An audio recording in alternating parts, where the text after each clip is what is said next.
नमस्कार. ठरलं तर मग या मालिकेच्या येणाऱ्या भागामध्ये जबरदस्त असा ट्विस्ट येणार आहे. तर इथे अर्जुनपासून भूमी दूर जाईल आणि त्याला खूप जास्त त्रास होईल म्हणून चैतन्याने एक आयडिया दिलेली असते. ते म्हणजे मधुभाऊंची केस डिले करायची. पण अर्जुनला स्वतःला सुद्धा ते पटत नाही आणि तो म्हणतो जर हे मिसेस सायली यांना कळलं तर त्या कायमच्या मला सोडून निघून जातील. एवढा त्यांना राग येईल, कारण त्यांनी माझ्याबरोबर हे कॉन्ट्रॅक्ट मॅरेज कशासाठी केलं होतं? फक्त आणि फक्त मधुभाऊंना काही करून जेलमधून निर्दोष सिद्ध करून सोडवायचं होतं म्हणून म्हणून त्यांनी माझ्याबरोबर लग्न केलं. आणि आता जर मी माझ्या प्रेमासाठी त्यांची केस डिले केली आणि हे जर त्यांना कळलं ना, तर कदाचित त्यांच्या मनामध्ये माझ्याबद्दल जी थोडीफार जागा असेल तीसुद्धा निघून जाईल, याची जाणीव अर्जुनला होते. आणि तो म्हणतो की नाही, मी इथे मिसेस सायली यांना हर्ट करू शकत नाही. मला त्यांचं प्रेम हवं आहे, पण त्यांना खुश करून त्यांना आनंदी ठेवून मला त्यांचं प्रेम मिळवायचं आहे. कदाचित मधुभाऊंना सोडवल्यानंतर मी जर मिसेस सायली यांना प्रपोज केलं तर त्या कदाचित मला हो सुद्धा म्हणतील. मी आशा सोडायला नको. त्यामुळे इथे आता अर्जुन चैतन्याला म्हणतो की आपण आता बाकी कुठल्याही गोष्टीचा विचार करायचा नाही. जे काही होईल ते आपण फेस करायचं. पण त्याआधी आपण आता कोर्टाची तारीख घेऊया. मधुभाऊंना लवकरात लवकर आपल्याला निर्दोष सिद्ध नाही करता आले तरीसुद्धा आपण जामिनावरती त्यांना सोडवूच शकतो असे पुरावे आपण गोळा केलेले आहेत. आणि ते पुरावे कोर्टामध्ये सादर करून आता अर्जुन मधुभाऊंना निर्दोष सिद्ध करतो. पण त्यावेळेला आता दोन गोष्टी घडतात. एक म्हणजे सायली आता खूपच जास्त इम्प्रेस झालेली असते, कारण तिने जे काही बोलणं अर्जुनचं आणि चैतन्याचं ऐकलेलं असतं तो तिचा गैरसमज झालेला असतो असं तिला वाटतं. कदाचित अर्जुन सरांना दुसरं काहीतरी बोलायचं असेल आणि मी अर्धवट ऐकलं असेल, आणि म्हणूनच इथे अर्जुनने आता जामिनावरती पण मानाने अगदी त्यांना सोडवलेलं असतं आणि घरी आणलेलं असतं. आणि त्याचबरोबर अजून एक कोर्टामध्ये गोष्ट घडते. तर इथे रविराज काका प्रतिमाला घेऊन जातात. तेव्हा प्रतिमा मधुभाऊंना बघते आणि ज्या वेळेला मधुभाऊ आणि प्रतिमा दोघेजणं आमनेसामने येतात तेव्हा इथे मधुभाऊ म्हणतात की ह्या प्रतिमाताई आहेत का? यांना तर मी किती वेळा तरी मंदिरामध्ये बघितलं आहे, हो की नाही प्रतिमाताई? तुम्हाला आठवलं का? तेव्हा इथे प्रतिमा म्हणते हो ना, मला आठवलं. मी सुद्धा तुम्हाला बऱ्याचदा बघितलं आहे. तुम्ही माझी मदतसुद्धा केली आहेत, माझ्या लक्षात आहे ना. तेव्हा इथे आता मधुभाऊंना भेटलेला प्रसादामधला अर्धा प्रसाद मधुभाऊंनी प्रतिमाला सुद्धा दिलेला आहे. तेव्हा इथे आता मधुभाऊंची आणि प्रतिमाची ओळखसुद्धा निघते. त्यावेळेला इथे आता मधुभाऊ जेव्हा प्रतिमाला बघतात तेव्हा त्यांना असं वाटतं की कदाचित प्रिया यांची मुलगी नसावी. कदाचित माझी सायली तर यांची मुलगी नाही आहे ना. कारण ज्या पद्धतीने यांचा अपघात घडला होता आणि ज्या पद्धतीने मला सायली भेटली होती आणि यांचा अपघात आणि माझी सायलीची त्यावेळची परिस्थिती ही मला अगदी एकच वाटते. त्यामुळे इथे आता मधुभाऊंना असं वाटत असतं की कदाचित माझी सायली ही रविराज किल्लेदार आणि प्रतिमा किल्लेदार यांची तर मुलगी नाही आहे ना, असा भास तेव्हा मधुभाऊंना झालेला असतो. तर इथे आता दोन गोष्टी समोर आलेल्या असतात. तर इथे अर्जुन आता सायलीला कसं सरप्राईज देतो आणि कसं मधुभाऊंना लवकरात लवकर तो जामिनावरती सोडून आणतो. आणि त्याच वेळेला रविराज काका आणि प्रतिमा दोघेही जण कोर्टामध्ये जायला कसे काय तयार होतात आजच्या भागामध्ये सविस्तरपणे आपण बघूया. तर इथे अर्जुन म्हणतो की मिसेस सायली यांना अजिबात आवडणार नाही की मी माझ्या प्रेमासाठी मधुभाऊंची केस डिले करतोय. एवढंच वाक्य आता सायली ऐकते, तिचा गैरसमज होतो. तिला असं वाटतं की मधुभाऊंची केस आता सर डिले का करतायत, म्हणजे हे सगळं करून त्यांना काय मिळणार आहे? तेव्हा इथे सायली म्हणते याचा अर्थ सर इथे मधुभाऊंना लवकरात लवकर जेलमधून बाहेर काढू शकतात, पण ते मुद्दामून हे सगळं करतायत का? पण कशासाठी? याच्या मागे सरांचा नेमका हेतू तरी काय? सायली आता खूप चिडलेली असते आणि ती अर्जुनजवळ काही न बोलता सरळ घरी निघून येते. त्यानंतरला अर्जुनला माहिती नसतं की सायलीने त्याचं अर्धवट बोलणं ऐकलं आहे आणि म्हणून ती चिडलेली आहे. तेव्हा इथे आता सायली अर्जुन घरी आल्यानंतर त्याच्याबरोबर व्यवस्थित बोलत नसते, त्याला कॉफीसुद्धा देत नाही, त्याच्यावरती ती खूप जास्त रागवलेली असते. तेव्हा इथे अर्जुन म्हणतो मिसेस सायली काय झाले सांगा ना, तुम्ही माझ्याबरोबर बोलत का नाही? तेव्हा इथे सायली म्हणते मी तुमच्याशी बोलून काय करू? मी तुमच्यासाठी अजिबात महत्त्वाची नाही आहे ना. तुम्ही तर वाट बघत होता ना माझी इथून जाण्याची. कधी एकदा मधुभाऊ सुटत आहेत आणि मी त्यांच्याबरोबर आश्रमामध्ये निघून जाते असं वाटत होतं ना तुम्हाला. मग आता अचानक काय घडलं आहे? तेव्हा अर्जुन म्हणतो काय झालं मिसेस सायली, काही बोलाल का? तेव्हा इथे सायली म्हणते सर तुम्ही मधुभाऊंची केस मुद्दामून डिले करताय की खरोखर तुमच्याकडे कुठलेही पुरावे नाही आहेत? मला सांगा ना. तेव्हा इथे अर्जुन म्हणतो असं काही नाही आहे, तुम्हाला हे सगळं कोणी सांगितलं?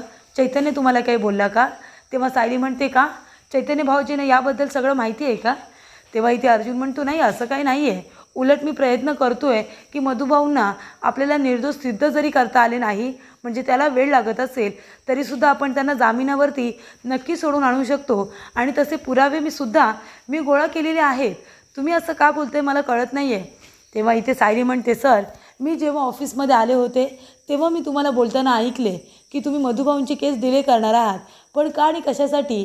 सर तुम्ही विसरले आहेत का की आपले कॉन्ट्रॅक्ट मॅरेज कशासाठी झालं होतं? आपण दोघांनी लग्न का केलं होतं? मी फक्त आणि फक्त माझ्या मधुभाऊंसाठी तुमच्याबरोबर लग्न केलं होतं त्यावेळेला, कारण त्यांना तुम्ही सोडवाल ते लवकर घरी येतील. आमचा आश्रम जे एवढं वर्ष आता बंद आहे, 1.5 वर्ष झाला आमचा आश्रम बंद आहे, ते खुलं होईल. आमचे मधुभाऊ तिथे वावरतील, ते त्यांच्या स्वप्नांचं घर आहे आणि आमची जी मुलं इकडे तिकडे राहत आहेत आम्ही सगळेजण एकत्र येऊ. म्हणून सर हा सगळा अट्टहास होता ना हो. मग आता असं काय झालं? तुम्ही असं का करताय? आणि जर मधुभाऊ लवकर सुटले नाही ना सर तर कदाचित मी इथे राहणार नाही, मग मी निघून जाईन ना. तेव्हा इथे अर्जुन अजूनच टेन्शनमध्ये येतो. त्याला असं वाटतं की मिसेस सायली यांना माझ्याजवळ थांबवण्यासाठी चैतन्य हे सगळं करायला सांगत होता, पण आता सायलीने फक्त ऐकले माझं अर्धवट बोलणं, तरीसुद्धा त्यांनी एवढा मोठा गैरसमज करून घेतला आहे की मधुभाऊंची केस जर मी डिले केली तर ते मला आत्ताच सोडून जातील.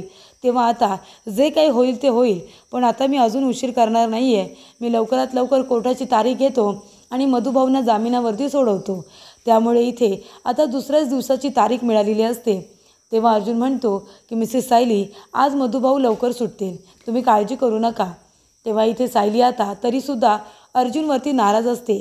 त्यानंतर रविराज काका प्रतिमाला म्हणत असतात, प्रतिमा तुला माहिती आहे का, अगं सायलीचे वडील मधुभाऊ तुला माहिती आहेत ना, ज्यांनी सायलीला लहानाचं मोठं केलं आणि ते सुटावेत म्हणून सायली खूपच जास्त मेहनत घेत होती आणि तिचा पूर्ण विश्वास आहे त्यांच्यावरती आणि दोघेही अगदी एकसारखे आहेत, दोघेही मायाळू आहेत, खरे आहेत.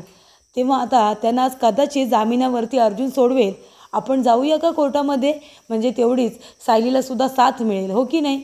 तेव्हा प्रतिमा म्हणते हो मला आवडेल ना, आणि सायलीला ज्यांनी लहानाचं मोठं केलं, तिच्यावरती एवढे चांगले संस्कार केले, त्यांना भेटायलासुद्धा मला नक्कीच आवडेल. त्यानंतरला आता कोर्टामध्ये प्रतिमा आणि इथे रविराज काकासुद्धा येतात. तर इथे अर्जुन सायली आता येऊन उभे राहिलेले असतात. तेव्हा मधुभाऊ तिथे येतात आणि खूप जास्त ते खुश असतात, आनंदी असतात. तेव्हा इथे सायली त्यांना बघून रडते. तेव्हा मधुभाऊ म्हणतात की सायली बाळा, अगं आता रडायचं नाही, आता आपण लढलो की नाही, आता फक्त हसायचं. आता आपले हसायचे दिवस आलेले आहेत आणि हे फक्त माझ्या जावई बापूंमुळे झाले, फक्त त्यांच्यामुळे हे झाले. तर इथे सायली गप्प बसते, कारण तिने जे शब्द ऐकलेले असतात त्यामुळे तिचा गैरसमज झालेला असतो. तेव्हा इथे मधुभाऊ आता अर्जुनचे आभारसुद्धा मानत असतात की तुमच्यामुळे आज मला निदान जामीन तरी मिळणार आहे, म्हणजे मी बाहेर आल्यानंतर मी स्वतःसाठी तरी लढेन ना, की मी काय नाही केले हे सिद्ध करण्यासाठी मी सुद्धा काही पुरावे गोळा करेन, हो की नाही? तेव्हा इथे अर्जुन म्हणतो नक्कीच, आणि म्हणूनच तुम्ही ज्या पद्धतीने तुम्ही जेलमध्ये राहिलात, एवढ्या चांगल्या पद्धतीने कुणालाही त्रास न देता, एकसुद्धा वाईट रिमार्क नाही आहे तुमच्याबद्दल, त्यामुळे आता तुम्हाला नक्की जामीन मिळेल. तर कोर्टामध्ये केस सुरू व्हायच्या आधी तिथे प्रतिमा रविराज काका येतात आणि तेव्हा अर्जुन आता त्याच्याकडे असणारे सगळे पुरावे कोर्टामध्ये सादर करतो. ते म्हणजे ज्या हाताने त्या विलासवरती गोळी चाललेली असते तो उजवा हात, आणि मधुभाऊ डावखुरे होते, तर हा रिपोर्टसुद्धा दिलेला असतो. आणि त्याचबरोबर आता विलासचा जेव्हा खून झाला, त्याचा खून झाला तो वेळ आणि त्यानंतरला पोलिसांना फोन केलेला वेळ हा खूपच जास्त वेगवेगळा असतो. तर विलासचा खून आधी झालेला असतो, पोलिसांना फोन नंतर गेलेला असतो, म्हणजे त्याच्या मोबाईलवरून दुसरं कुणीतरी तो मेसेज केलेला असतो. आणि मधुभाऊ एवढे हुशार नसतात की ते कुणाला तरी मेसेज वगैरे लगेच करून सांगू शकतात, त्यामुळे हे काम तर मधुभाऊने केलेलंच नाही आहे. तर मग ती व्यक्ती कोण, म्हणजे दुसरीसुद्धा व्यक्ती तिथे कोणतरी होती, मग ती साक्षी तरी होती, नाहीतर ती प्रिया तरी होती. तर इथे आता हे कारस्थान नेमकं कुणाचं आहे याचा शोध पोलिसांनी घेतला पाहिजे. ही व्यक्ती नेमकी कोण आहे, तर साक्षीची आणि इथे प्रिया मधुकर हिची चौकशी करण्यात आली पाहिजे, असं अर्जुन आता ठामपणे म्हणत असतो. त्यामुळे इथे आता कोर्टाने सुद्धा आदेश दिलेले असतात की साक्षी शिखरे आणि प्रिया मधुकर यांची चौकशी करा, कारण त्यावेळेला मधुभाऊंच्या डोक्यात कुणीतरी वजनदार वस्तू मारली होती आणि ज्या फ्लॉवर पॉटने प्रियाने त्यांच्या डोक्यात मारलेलं असतं त्याच्यावरती मधुभाऊंचं रक्त असतं, तो रिपोर्टसुद्धा सादर करण्यात आलेला असतो आणि त्याचबरोबर त्या फ्लॉवर पॉटवरती कुणाचे ठसे आहेत ते सुद्धा तुम्ही शोधून काढा. तर इथे मधुभाऊंना लगेच बेशुद्ध करण्यात आलेलं असतं आणि जे काही घडलेला प्रकार मधुभाऊ पुन्हा पुन्हा सांगतात आणि त्यामुळे इथे सगळे पुरावे बघितल्यानंतर आता कोर्टामधून त्यांना जामिनावरती सोडण्याचे आदेश दिलेले असतात. त्यामुळे इथे त्यांची प्रकृती आणि त्यांचं इथे जेलमधलं राहणीमान हे खूपच जास्त उत्तम असतं. त्यामुळे आता त्यांना जामिनावरती सोडलं जातं. त्यानंतरला सगळ्यांना खूप जास्त आनंद होतो. सायली म्हणते की मधुभाऊंनी तर काही केलं नव्हतं हे मला माहिती होतं. अर्जुन सरांनी सुद्धा ते सिद्ध केलं, ते सुटलेसुद्धा. मग अर्जुन सर असे का म्हणत होते की मी त्यांची केस डिले करणार आहे? हे सगळं करून त्यांना काय मिळणार होतं?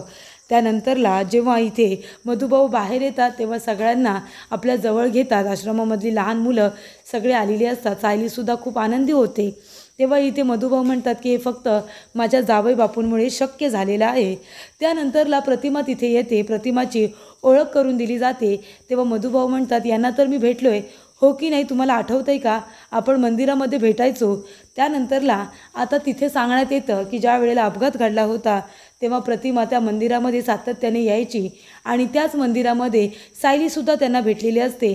पण प्रतिमा आपल्या मुलीलाच बघायला तिथे येत असायची, पण तिची वाचा गेल्यामुळे तिला त्या वेळेला काही बोलता येत नसायचं. पण आता प्रतिमा मधुभाऊंना सगळं काही विचारणार असते की तुम्हाला तिथे कुठली मुलगी सापडली, कशा पद्धतीने सापडली आणि मग त्यावेळेला अपघात झाला होता तेव्हा प्रतिमा तिथे आली होती, पण ती मधुभाऊंना खूप दिवसानंतर भेटली होती आणि सायली ही त्याच रात्रीला भेटलेली असते.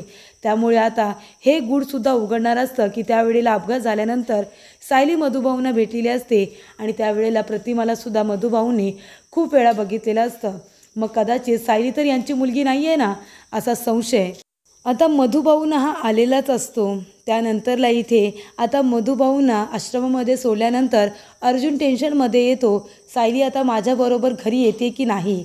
पण सायली अर्जुनबरोबर घरी आलेली असते. तेव्हा ती म्हणते की सर तुम्ही तर मधुभाऊंची केस डिले करणार होतात असं का म्हणाला होतात? तुम्ही तर त्यांना जामिनावरती सोडवलं. तेव्हा अर्जुन म्हणतो मिसेस सायली तुम्ही माझं अर्धवट बोलणं ऐकलं होतं आणि माझ्यावरती अविश्वास दाखवला. तुम्ही मला सोडून गेल्यानंतर मी घरातल्या लोकांना काय उत्तर देऊ हा प्रश्न मला पडला होता. तेव्हा चैतन्य आणि मी आमचं असं बोलणं होत होतं की जर मग सायलीला थांबवण्यासाठी आपण थोडा वेळ केस जर डिले केली तर चालेल का? पण तुम्हाला आणि आम्हाला दोघांनाही हे आवडणार नाही की घरातल्या लोकांना सत्य सांगण्याच्या आधी मधुभाऊंची केस डिले करायची. हे आम्हाला परवडणारं नाही आहे आणि ते पटणारंसुद्धा नाही आहे असं आमचं बोलणं चालू होतं आणि तुम्ही अर्धवट ऐकलत आणि तुमचा गैरसमज झाला.